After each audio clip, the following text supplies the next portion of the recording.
తాకట్టులో ఉన్న బంగారాన్ని విడిపించి ఆ రోజున్న మార్కెట్ ధర కట్టి మిగిలిన డబ్బును మీకు అందిస్తుంది కొమ్మూరి గోల్డ్. నమస్తే, వెల్కమ్ టు అవర్ ఛానల్. ప్రస్తుతం మనతో పాటు ఉన్నారు హైకోర్టు లాయర్ ఎడ్విన్ కే దాసి సార్. సార్తో మాట్లాడి ఈ మధ్య జరిగినటువంటి ఒక ఘటన, ఈ మధ్య అంటే ఈ 2 రోజులు జరిగినటువంటి ఒక ఘటన గురించి మాట్లాడదాం. నమస్తే సార్. హలో అమ్మా. సార్, 18 నెలలు చిన్న పాప పైన అత్యాచారం. కానీ ఇక్కడ ఒక నాకు అర్థం కాని విషయం ఏంటంటే సార్, 17 ఏళ్ళు నార్మల్గా ఎవరైనా ఇలాంటివి చేస్తే పోక్సో కేసులో అరెస్ట్ చేస్తారు. కానీ ఆ 17 ఏళ్ళ అబ్బాయి చేయటము అంటే దీన్ని ఎలా తీసుకోవాలి సార్? ఫస్ట్ ఆఫ్ ఆల్ ఇది అర్థం కావట్లేదు. ఫస్ట్ వీళ్ళకి ఎలాంటి శిక్షలు పడతాయి ఇవన్నీ మాట్లాడుకునే ముందు అసలు దీన్ని ఎలా అర్థం చేసుకోవాలి అంటారు? అది రేచల్ జరిగింది పాకిస్తాన్లో అమ్మా, not in India. And we are not very familiar with Pakistan laws. కానీ ఇక్కడ ఏంటంటే యాజ్ అ హ్యూమన్ బీయింగ్ మనుషులంతా ఒకటే. పాకిస్తాన్ అయినా, ఇండియా అయినా, జపాన్ అయినా, జర్మనీ అయినా, ఎవరిని హర్ట్ చేసినా, ఎవరిని పించ్ చేసినా కూడా సేమ్ బ్లడ్డే వస్తుంది. ఎవరిని ఏం చేసినా కూడా సేమ్ ఇదే వస్తుంది. కానీ ఇక్కడ చూడాల్సింది ఏంటంటే రేచల్, అంటే వేర్ వీఆర్ హెడింగ్, ఎటువైపు మనం హెడ్ అవుతున్నాము. అంటే మానవ సంబంధాలు లేకపోతే ఇంత క్రూరంగా, ఇంత ఇన్హ్యూమన్గా, లేకపోతే ఇంత సేడిస్టిక్గా ఎట్లా తయారవుతున్నారు మనుషులు అనేది అర్థం కావట్లేదు రేచల్. ఒక చిన్న పాప అంటే she can't even speak or utter her own word. మరి అంత చిన్న పాప మీద లైంగిక దాడి చేసేసి తల్లిదండ్రులు హాస్పిటల్కి ఇట్లా ఎత్తుకొని తీసుకెళ్తున్నారు. బ్లీడ్ అవుతా ఉంది పాప. అంటే ఇక్కడ 2 థింగ్స్ ఉన్నాయి రేచల్. ఏంటంటే ఒకటి ఈజీ యాక్సెసబిలిటీ. ఏంటంటే she must be her own, వాళ్ళ ఫ్యామిలీ మెంబర్ అయి ఉండొచ్చు, one of the family member అయి ఉండొచ్చు. సో తల్లిదండ్రులకు ఎంత నమ్మకం ఉంటే ఈ ఎవడైతే ఇప్పుడు ఈ హీనియస్ అఫెన్స్కి ఇండల్జ్ అయినాడో లేకపోతే ఈ క్రైమ్కి చేసినాడో వాడికి ఈజీ యాక్సెస్ ఉంది. ఫస్ట్ థింగ్ యాక్సెస్ ఉంది ఆ పాపకి. సెకండ్ థింగ్ ఏంటంటే ఈ చిన్న పాప infant, she cannot express her self. ఏం జరుగుతుందో తనకి తెలియదు. అంటే వీడు నిజంగానే ఇట్లా ఫిజికల్ ఇట్లా అసాల్ట్ జరుగుతుంది, లేకపోతే నా మీద ఇట్లాంటి హీనియస్ క్రైమ్ నా మీద జరుగుతుంది అనే ఇది కూడా తెలియదు పాపకి. పేరెంట్స్ దగ్గరికి తీసుకొచ్చేసి ఏం చేసినాడు, వాళ్ళ చేతుల్లో పెట్టేసి వెళ్ళిపోయినాడు. తర్వాత ఏం చేయాలో వాడికి అర్థం కాలేదు. కానీ వీడు చేసిన ఒక ఏంటంటే పాపను అంటే ఇంత అఫెన్స్ చేసి లేకపోతే ఇంత హీనియస్ క్రైమ్ చేసిన తర్వాత పాపను ఇంకా ప్రాణంతో ఉంచేసినాడు. అంటే అది ఏంటంటే ఒక దుశ్చర్య ఇన్ ద సెన్స్ వీడి ఫిజికల్ నీడ్ని లేకపోతే వీడి ఫిజికల్ అర్జన్ని ఫుల్ఫిల్ చేసుకోవడానికి ఒక ఇన్నోసెంట్ పాపని బలి చేసినాడు వాని క్రూరత్వానికి, వాని రాక్షసత్వానికి. కానీ ఈ పాప లైఫ్లో ఏం జరుగుతుంది, పాపకు అంటే ఎట్లా ఉండొచ్చు, అంటే పాప ఫ్యూచర్ ఎట్లుంటుంది, లేకపోతే పేరెంట్స్ మీద ఏం జరుగుతుంది అనేది ఒక ఫ్రాక్షన్ ఆఫ్ అ సెకండ్ ఆలోచించలేకపోయిండు. ఇప్పుడు పెనిట్రేషన్ చేసినాడా లేదా, లేకపోతే సెక్షువల్ యాక్టివిటీ జరిగిందా లేదా అనేది దట్ ఈస్ ఇమ్మెటీరియల్. కానీ పాపకు బ్లీడింగ్ అయిందంటే he must have tried to have a penetration or to have it. పాప చనిపోయిందా? సో ఇప్పుడు ఏంటంటే ఒకటే అమ్మా, ఇప్పుడు చిన్న పాప అంటే చిన్న పాప, వాడు అంత 18 months బేబీని వాడు అంత ఇన్హ్యూమన్గా రేప్ చేసే అంత నెసిటీ ఏమొచ్చిందమ్మా ఇప్పుడు. ఒకటి అంటే చట్టాలు అన్నీ ఎంత కఠినంగా శిక్షిస్తాయి అనేది పాకిస్తాన్ చట్టాలు మనకి అక్కడ డెమోక్రటిక్ కంట్రీ ఉంది. కానీ అదే ఈ మన ఏది సౌదీ కంట్రీస్ అయితే కంటికి కన్ను, పంటికి పన్ను, లేకపోతే చేతికి చెయ్యి, కాలు అంటారు. అక్కడ ఏంటి స్టోనింగ్ కానీ, లేకపోతే ఇది కానీ విప్స్ కానీ, లేకపోతే హ్యాంగింగ్ అని ఉంటుంది. సో పాకిస్తాన్లో ఎంత సీరియస్గా దాన్ని కన్సిడర్ చేస్తుంది, లేకపోతే వీళ్ళ బ్యాక్గ్రౌండ్ ఏంటి, లేకపోతే ఏంటి అనేది తెలియదు. ఇప్పుడు ఒకటి ఏంటంటే ముస్లిం కంట్రీస్లో అయినంత వరకు ఫస్ట్ ఆఫ్ ఆల్ ఇట్లాంటివి బయటికి రానియరమ్మా. ఏంటంటే పరువు పోతుంది, కుటుంబం పరువు పోతుంది అని చెప్పేసి ఆలోచిస్తారు. కానీ ఏంటంటే ఇట్లాంటి వాడిని కఠినంగా శిక్షించకపోతే, ఇట్లాంటి వాడిని చాలా ఒక రిగరస్ పనిష్మెంట్ ఇవ్వకపోతే ఏంటంటే ఇంకా ఇట్లాంటి ప్రెడేటర్స్ ఇంకా చాలామంది కావటానికి ఉంటుంది. ఇప్పుడు మన దగ్గర జరిగే ప్రతి ఒక్క దానికి కూడా అట్లనే కదా. ఇప్పుడు మన దగ్గర ఏదో ఇప్పుడు ఎంతో దూరం ఎందుకు, మన దగ్గరనే జరిగింది రీసెంట్గా ఇక్కడ మన రాజమండ్రిలో. ఇప్పుడు అంతకుముందు ప్రీవియస్ కేసెస్ ఉన్నాయి. సుగాలి ప్రీతి తీసుకోండి, లేకపోతే ఆయేషా మీరత్ తీసుకోండి. వాళ్ళిద్దరికి వాళ్ళ ఎవరైతే దాంట్లో ఇది ఉన్నారో, దాంట్లో మన అక్యూజ్డ్ ఉన్నారో అందరు బెయిల్ మీద వచ్చినారు, బయట తిరుగుతున్నారు. సో ఏంటంటే ఏ దేశంలో అయినా కూడా అసలు కొన్నిసార్లు ఆలోచిస్తే అనిపిస్తుంది ఏంటంటే ఇట్లాంటి వాళ్ళను అంటే డెమోక్రాటిక్ కంట్రీలో ఉన్నా లేకపోతే ఏ కంట్రీలో ఉన్నా కూడా ఇన్స్టెంట్ జస్టిస్ ఆర్ ఇన్స్టెంట్గా వీళ్ళని పనిష్ చేయకపోతే ఇంక ఇట్లాంటి వాళ్ళు పెట్టలేకపోతూనే ఉంటారు. ఇట్లాంటి ఇంకా జరుగుతూనే ఉంటాయమ్మా. సార్, మీరు కోర్టుకి వెళ్తూ ఉంటారు, అక్కడ చాలా కేసెస్ వాదిస్తూ ఉంటారు, అన్నీ చూస్తూ ఉంటారు. ఇలాంటిది వచ్చే ఛాన్స్ ఉందంటారా? ఇమ్మీడియట్గా అసలు వచ్చే ఛాన్స్?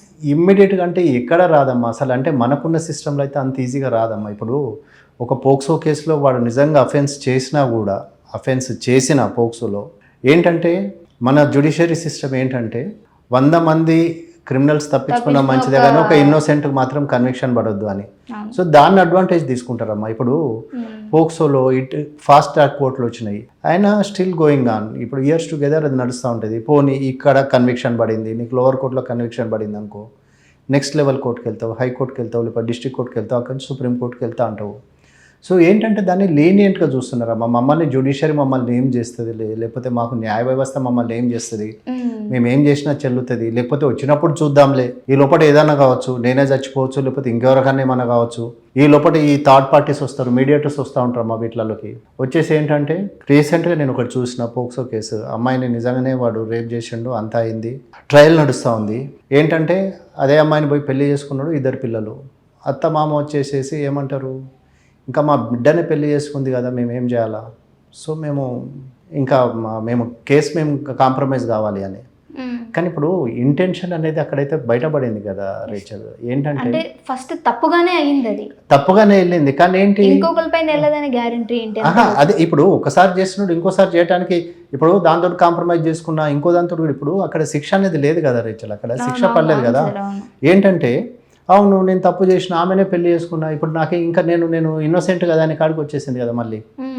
ఇప్పుడు ఏంటంటే కోర్ట్స్ కూడా అట్లా లీనియంట్గా చూడాల్సి వస్తుంది. అమ్మాయి ఇప్పుడు సెకండ్ టైం క్యారింగ్ ఉంది, ప్రెగ్నెంట్ ఉంది.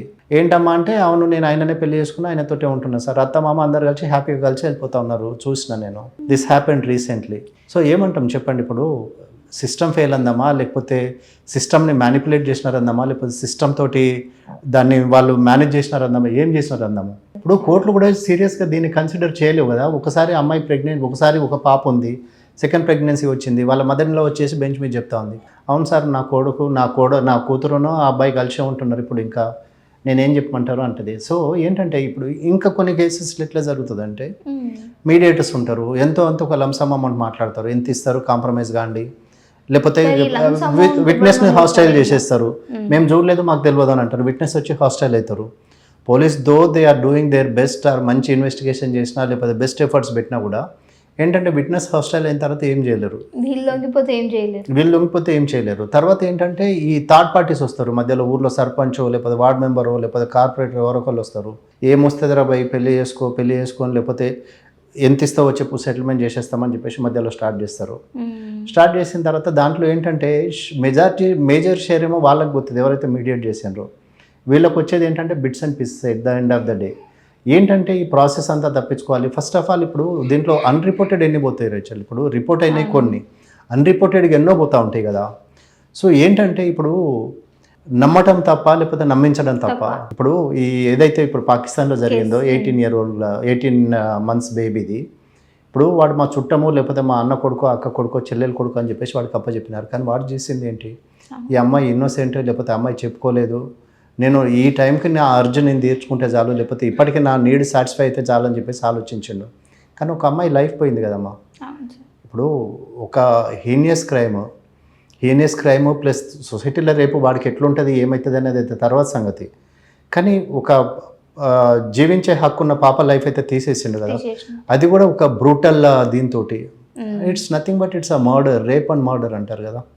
ఇప్పుడు పాప పెయిన్ తీసుకోలేక అవుట్ ఆఫ్ పెయిన్ ఎంత సఫర్ అయి ఉండొచ్చు ఆ పాప, లేకపోతే ఆ తల్లిదండ్రులకు ఎంత ఇది ఉంటుంది, స్టిగ్మా ఉంటుంది లైఫ్ టైం, అది ఒక ఇదే కదా, రిమార్కే కదా. సో ఏంటంటే ఎక్కడైనా కూడా ఏ చట్టమైనా లేకపోతే ఏ స్థానమైనా కూడా ఇట్లాంటి వాళ్ళను స్పేర్ చేయకుండా, ఇట్లాంటి వాళ్ళను స్ట్రింజెంట్గా చాలా సివియర్గా పని చేయాలి. అసలు ఇట్లాంటి వాళ్ళను హ్యాంగ్ టు డెత్ అంతే. ఇంకా ఎట్ ఎ టైమ్స్ నాకు అనిపిస్తుందమ్మా, Muslim laws are the best laws అనిపిస్తుంది. అంటే we are unfit to live in this democratic country అనిపిస్తుంది ఇట్లాంటి క్రైమ్ చేసే వాళ్ళని. ఇప్పుడు అదే రాజమండ్రిలో చూడండి, ఇప్పుడు రాజమండ్రిలో ఒక డాక్టర్ని అంత క్రూయల్గా చంపేసినారు. ఇప్పుడు వాళ్ళు ఏంటి ఏం కాదనే కదా, ఇప్పుడు వాళ్ళు డ్రగ్స్ తీసుకున్నారా లేకపోతే లిక్కర్ ఇంటాక్సికేట్ చేసినారా అంటున్నారు, లిక్కర్ కన్జ్యూమ్ చేసినారా అంటున్నారు. కానీ ఆన్ టాప్ ఆఫ్ ఇట్ వీళ్ళు డ్రగ్స్ తీసుకోలేదని గ్యారంటీ ఏంటి? ఇప్పుడు ఒక అమ్మాయిని రిపీటెడ్గా 3 times తీసుకెళ్ళి గుద్దినారు, అమ్మాయి చచ్చిపోయేవారు గుద్దినారు, లేకపోతే సివియర్గా ఇంజరీ వాంటెడ్గా చేసినారు. అది సీసీటీవీ ఫుటేజ్ ఉంది మీకు. వీళ్ళు తాగినారని చెప్పేసి వాళ్ళని థియేటర్ వాళ్ళని లోపలికి అలో చేయలేదు. అక్కడ ఏదో ఈ అమ్మాయికి డాక్టర్ ప్రియాంకకి వాళ్ళకి ఏదో ఆల్టర్కేషన్ జరిగిందట, ఏదో చిన్నది. But they way waiting out side the theatre. Cinema అయిపోయే వరకు బయట వెయిట్ చేసేసి ఇట్లా సీసీటీవీ క్లియర్గా చూపిస్తూ ఉంది. నెక్సాన్ కారు, టాటా నెక్సాన్ కార్లో. అంటే వీళ్ళు ముందుగానే సంథింగ్ ఏదో జరిగింది అక్కడ. అంటే వీళ్ళిద్దరికి ఆల్టర్కేషన్ అయింది, ఏదో ఒక చిన్న ఏదో ఆర్గ్యుమెంట్ అయి ఉండొచ్చు ఆ అమ్మాయికి వీళ్ళకి. కానీ మనిషి ప్రాణం తీసే రైట్ ఎవరికి లేదు కదమ్మా. సార్ మరీ ఇంత దారుణంగా ఆలోచించే వాళ్ళని కూడా బయట ఇలా తిరుగుతున్నారు అంటే తిరుగుతున్నారు. ఇప్పుడు ఆయేషా మీరని చంపిన వాళ్ళు బయట తిరగట్లేదా, లేకపోతే సుగాలి ప్రీతిని చంపిన వాళ్ళు బయట తిరగట్లేదా, లేకపోతే ఇంకెంతమంది బయట తిరుగుతున్నారమ్మా. ఇప్పుడు మర్డర్ కేసు చేసినోడికైనా కూడా కోర్టులు ఏమంటున్నాయి, 90 days తర్వాత బై డిఫాల్ట్ నీకు స్టాట్యుటరీ బెయిల్స్ వచ్చేస్తుంది. ఏది నువ్వు 90 days లోపల పోలీస్ ఛార్జ్షీట్ ఫైల్ చేయకపోతే స్టాట్యుటరీ బెయిల్ వచ్చేస్తుంది. బయటకు వస్తుండు, బయటకు వచ్చేసి పోయి వాళ్ళని ఎవరైతే విట్నెస్ ఉన్నారో వాళ్ళని బెదిరిస్తున్నారా, లేకపోతే థ్రెటన్ చేస్తున్నారా, లేకపోతే కేసు విత్డ్రా చేసుకోమని, నేను బాగానే చంపిన నేను చంపడం నాకేం పెద్ద కష్టం కాదని చెప్పేసి ఒక్కరిని చంపడమే ప్రాబ్లం అమ్మ. ఒక్కరిని చంపిన తర్వాత ఇంకోసారి ఏంటంటే వాళ్ళకి మైండ్ సెట్ అయిపోతుంది. అంతే. సో ఏంటంటే ఇప్పుడు నువ్వు ఏదైతే నువ్వు చేసిన అఫెన్స్కి నిన్ను సివియర్గా పనిష్ చేస్తే, నేను సీరియస్గా నిన్ను ఇది చేస్తే పనిష్ చేస్తే ఇంకోసారి ఎవరైనా ఆలోచిస్తారు కదా. ఇప్పుడు అరే ఏమైంది, వాడినే ఫ్రీగా విడిచిపెట్టాడు, వాడు బయటనే తిరుగుతున్నాడు కదా, మనం చేస్తే ఏమవుతుంది అని చెప్పేసి అంతే అట్లా లీనియంట్గా ఇది చేస్తున్నారమ్మా. తీసుకుంటే 90 days సార్ వీళ్ళకి. ఇప్పుడు పోలీస్ ఇప్పుడు ఒక మర్డర్ కేసే ఉందనుకోండి. మర్డర్ కేసులో ఏంటంటే పోలీస్ 90 days లోపల ఛార్జ్షీట్ ఫైల్ చేయాలి. ఛార్జ్షీట్ ఫైల్ చేస్తే ఏంటంటే కేసు ట్రయల్ స్టార్ట్ అవుతుంది. కానీ పోలీస్ ఏమంటారంటే ఇన్వెస్టిగేషన్ నడుస్తుంది, ఎంక్వైరీ నడుస్తుంది కాబట్టి మేము చేయలేదని అంటారు. So after 90 days we can going for the ఏది స్టాట్యుటరీ బెయిల్ కోసం డిమాండ్ చేయొచ్చు. డిమాండ్ చేసినప్పుడు కోర్ట్స్ కెనాట్ సే నో, మేము ఇవ్వలేమో, మేము ఆయనను విడిచిపెట్టలేమని. 90 days తర్వాత బై డిఫాల్ట్ బయటకు వస్తారు. వచ్చిన తర్వాత వీళ్ళు చేసేది ఏంటంటే విట్నెస్లను వీళ్ళను థ్రెటన్ చేయటము, లేకపోతే వాళ్ళను హోస్టైల్ చేయించడము, ఇవన్నీ జరుగుతూ ఉంటాయి. అండ్ టాప్ ఆఫ్ ఇట్ ఏంటంటే చట్టం అంటే భయం లేదమ్మా జనాలకు. అంతే ఆన్ ద హోల్ ఏంటంటే అంటే మీరు అన్ని కేసెస్ చూస్తూ ఉంటారు అంటే ఏమవుతుంది, నాకేమవుతుంది, నా లాయర్ బయటకు తీసుకొని వస్తాడో, లేకపోతే వాడు తిరుగుతలేడో బయట, నేను చేస్తే తప్పేంటి. సార్ ఇప్పుడు మీరు లాయర్స్గా ఉన్నారు, సో అడ్వకేట్స్ కూడా అక్కడ తప్పు ఉందని తెలిసిన ఆ కేసుని వాదించే వాళ్ళకి అంటే ఇప్పుడు ఒకటే కదమ్మా. ఏంటంటే ఇంతకుముందే నేను మీతో చెప్పినాను కదా, 99 మంది క్రిమినల్స్ బయట తిరిగినా మంచిదే కానీ ఒక్క ఇన్నోసెంట్ ఇది కావద్దు అని మనకు ఒక ఇది ఉంది కదా. సో దాన్ని అడ్వాంటేజ్గా తీసుకుంటాం. ఇప్పుడు ఎవరైనా కూడా చట్టము ఇప్పుడు నేరం రుజువయ్యే వరకు హీజ్ ఇన్నోసెంట్. నేరం రుజువైతేనే అతను నిందితుడు బాధితుడు. సో ఆయనకు నేరం నిరూపణ అయినప్పుడే కదా ఆయనని మనము నేరస్తుడు అనేది. అంతవరకు ఓన్లీ అక్యూజేషన్స్ మోపిన వాడే, అంతే నిందితుడు అంటాము. కానీ ఎప్పుడైతే అది ప్రూవ్ అయిందో కోర్టులో ప్రూవ్ చేసేసి అతని నేర ఆరోపణ జరిగింది, అది నిజమే, లేకపోతే ఈయన ఈ నేరంలో అఫెన్స్లో ఈయన ఇన్వాల్వ్ అయినాడని అంటేనే అప్పుడు నేరస్తుడు అవుతాడు. అప్పుడు ఆ ఇప్పుడు అండర్ ట్రయల్స్కి వేరే ఉంటుందమ్మా జైలు, నేరస్తుడికి వేరే ఉంటుంది. So there are 2 different classes. So ఏంటంటే as long as he's not convicted, conviction పడే వరకు లేకపోతే అది ప్రూవ్ అయ్యే వరకు కూడా హీఈస్ ఇన్నోసెంట్ అనే కన్సిడర్ చేస్తారు. సో ఇది పోలీస్ వాళ్ళు ఎంత పర్ఫెక్ట్గా దాని ఇన్వెస్టిగేషన్ కంప్లీట్ చేస్తారు, లేకపోతే ఎంత తొందరగా చేస్తారు అనేది it all depends on the situation and circumstances. ఇప్పుడు ప్రియాంక కేసులో ఎవరైతే ఇద్దరు తప్పించుకొని లేదమ్మా, తప్పించుకోలేదు, ఏం లేదు, వాళ్ళు ఉన్నారు కానీ వాళ్ళకి ఎంత ఇన్ఫ్లుయెన్స్ ఉందనే తెలియదు. తప్పితే ఏంటంటే వాళ్ళకి అంటే నేను వాట్ ఐ సీ ఈజ్ ఒక అహంకారము, గర్వము. అంటే మాకేమైద్ది, మమ్మల్ని ఎవడేం చేస్తాడు, మనల్ని క్వశ్చన్ చేసే వాళ్ళు ఎవరు, లేకపోతే మనల్ని పట్టుకొని ఇది చేస్తారా అనే ఒక దురహంకారం వాళ్ళకి. ఒక అమ్మాయిని 24 సంవత్సరాల అమ్మాయిని ఒక డాక్టర్ని చేయాలంటే ఎంత ఖర్చు అయిద్దామా. ఇప్పుడు గవర్నమెంట్ ఏదో కాంపెన్సేషన్ డిక్లేర్ చేసిందట, లేకపోతే వాళ్ళ కాలేజ్ ఏదో కాంపెన్సేషన్ డిక్లేర్ చేసిందట, కానీ అమ్మాయిని అయితే రీప్లేస్ చేయలేరు కదమ్మా. ఇప్పుడు ఒక అమ్మాయి ప్రాణం అయితే తీసుకొని రాలేరు కదా. మరి అంత ఇదిగా అంటే వాళ్ళు, నాకు తెలిసి అయితే వాళ్ళు ఒక్క లిక్కర్ తోటి ఆగుండారని అయితే నేను అనుకున్నామా. నేను డెఫినెట్లీ డ్రగ్స్ వాళ్ళకే ఇది ఏం అంటే ఇప్పుడు ఒక్క సర్టన్ స్టేజ్ వరకే నువ్వు ఆలోచిస్తావు రేచల్, తర్వాత ఒక సర్టన్ స్టేజ్ తర్వాత నీ ఆలోచించే కెపాసిటీ పోతుంది. చేసేద్దాము అనే ఒక మొండి ధైర్యము, లేకపోతే ఒక ఇది వచ్చేస్తుంది నీకు. నన్ను దొరికినప్పుడు చూద్దాం, లేకపోతే నన్ను ఆపినప్పుడు చూద్దాంలే, లేకపోతే మనం పారిపోవచ్చు అనే ఒక దీంట్లో ఉంటారు. సో అదే తప్పమ్మా. ఏంటంటే వీళ్ళను ఇప్పుడు దొరికినారు కాబట్టి వీళ్ళను స్ట్రింజెంట్గా లేకపోతే సివియర్గా పనిష్మెంట్ ఇచ్చేసి ఇంకొకళ్ళకు అరే ఇది చేస్తే ఇట్లా ఫలానా వాళ్ళకి ఇది అయింది కాబట్టి నేను చేయొద్దు అనేది ఆ స్పైన్ చిల్లింగ్ ఒక ఇది రావాలమ్మా, ఒక వెన్నులో భయం అనేది రావాలి.